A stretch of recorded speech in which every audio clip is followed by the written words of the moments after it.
Pokemon Red and Green versions began development in 1989 and were considered complete and fit for release in 1995. It took a long time because of the problems surfacing along the way during development. These were considered at the time to be due to the game being on the cutting edge of new technology, because the programmers were overcoming bugs that no one had needed to work around before. Between 1992 and 1993, when the first playable sections of the game were completed in alpha form, it started a long struggle. HM moves didn't exist at this point. Instead, the player had to use items to get around. For example, the surfboard item allowed the player to surf across water. This item was still in the programming when the beta version was released, and some more hardcore players managed to hack into the game again. Instead of the move Cut, the player would use the item Axe on trees. Instead of the move Flash, you would use the item Candle. The escape rope was supposed to be replaced by Dig, but for some reason that item wasn't removed. It made perfect sense and seemed to work just fine, until one of the alpha version testers used the candle item inside of a building. The screen fogged up, the smokescreen attack animation covering everything. A text box appeared saying, "Hurry, get away." The door sound played. The character would be returned to the overworld. The building would be blackened, and you could no longer enter it. The axe worked perfectly for removing small trees. It also worked perfectly on people and some sections of the fences that hemmed in the entire playable world.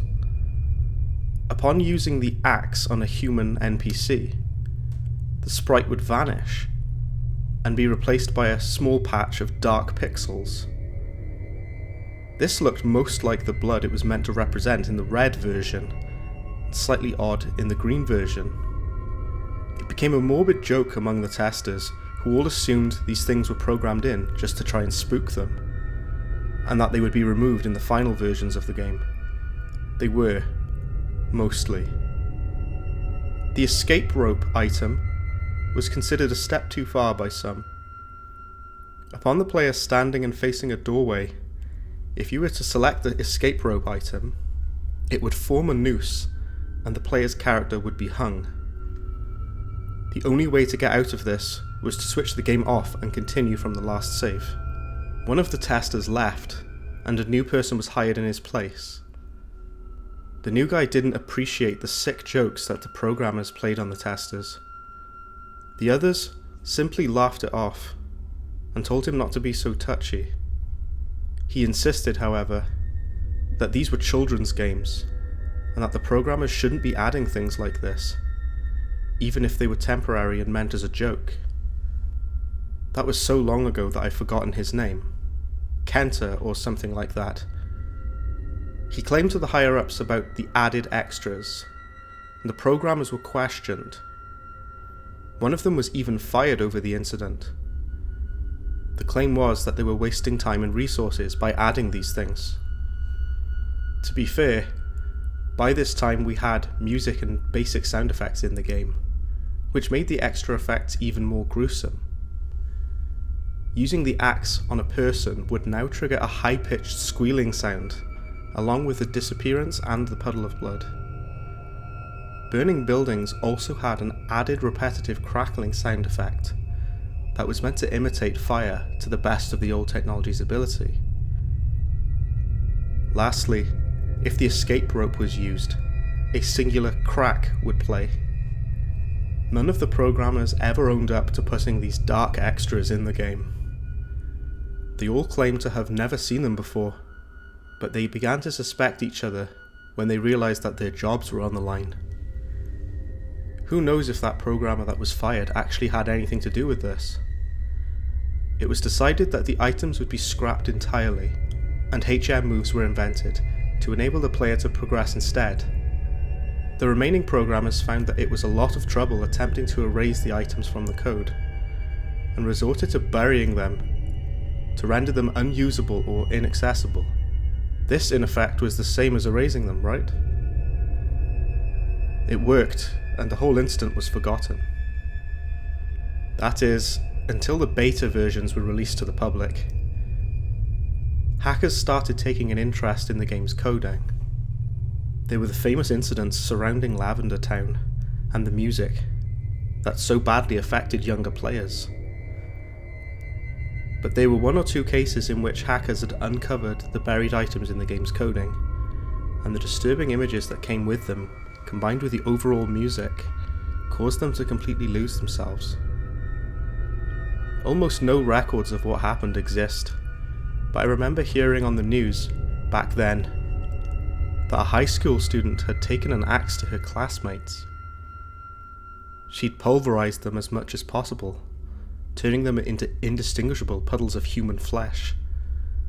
Her surviving friends said that she had become obsessed with her new Pokemon game in the time leading up to the attack. One of them, in an interview for a TV news bulletin, described her as a maniac for Pokemon. She was always excited about secrets in games. The axe-wielding girl, of course, was hospitalized. She never spoke a word to anyone, but the nurses that took care of her claimed to hear her hum a tune at night. They said it was creepy and unsettling, and made them feel uncomfortable. The girl is in her 30s by now, hopefully still somewhere secure.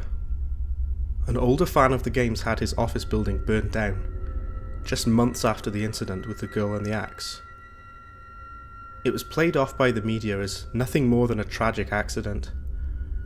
After all, fire is quite a common risk in old, multi-story buildings full of paperwork. The strange thing about it was the only survivor was the man. Apparently he had left the building preemptively, blocking the doors as he went. All the police managed to find was that the fire had started in a stationery cupboard, the only evidence being a pool of melted wax among the charred shelves and debris. He claimed that the tragedy shocked and horrified him, and that he had nothing to do with it. He was still under suspicion, and the police found several boxes of candles and a few hacked copies of Pokemon Red and Green in his apartment. I don't remember if he was convicted for arson after that. I just remember a news bulletin on TV showing a burnt game cartridge in the man's home. There were more, all hushed up and forgotten with time. But with the modern world's computer technology, game ROMs and so on, there is a real risk that someone might be able to uncover these items again, unless in the newer versions the old alpha coding was successfully removed. But nobody would have been looking for it in order to do so, would they? The thought terrifies me. I don't think I can handle seeing these things happen again, knowing that I was a part of it, that someone might eventually find me and question me. The music plays in my ears every day, that tiny pulse of Lavender Town. Although I've survived for this long, it's time to end the struggle. I'm writing this now as a warning to anyone who may read it. Don't go looking for buried items.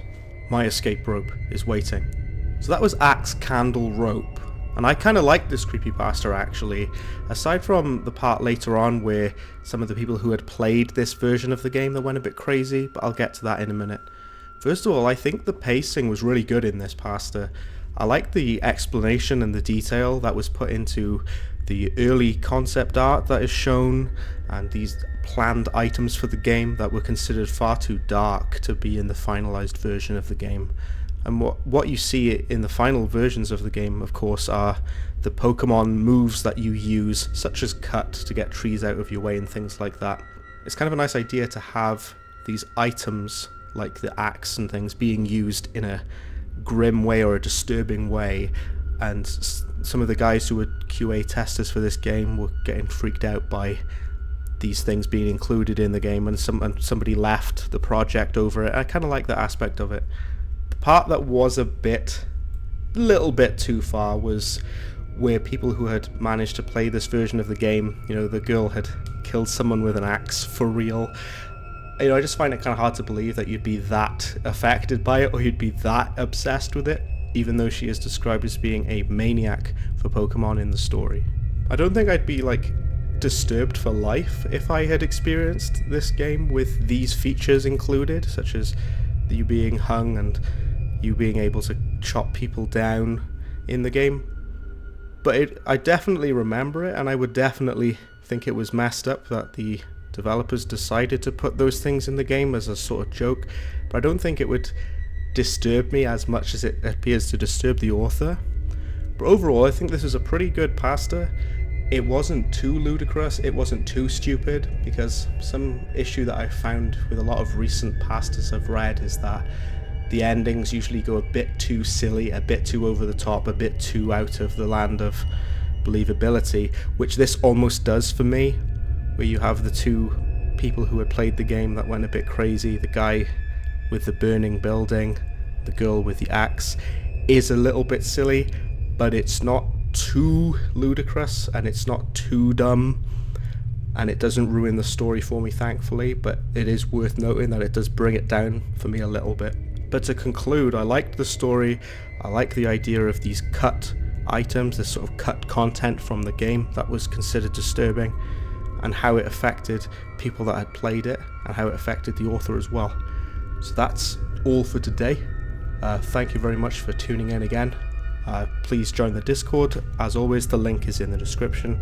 I'm always taking requests for Bread's play and also for Gaming Pasta Revival. So that's all. Bread out.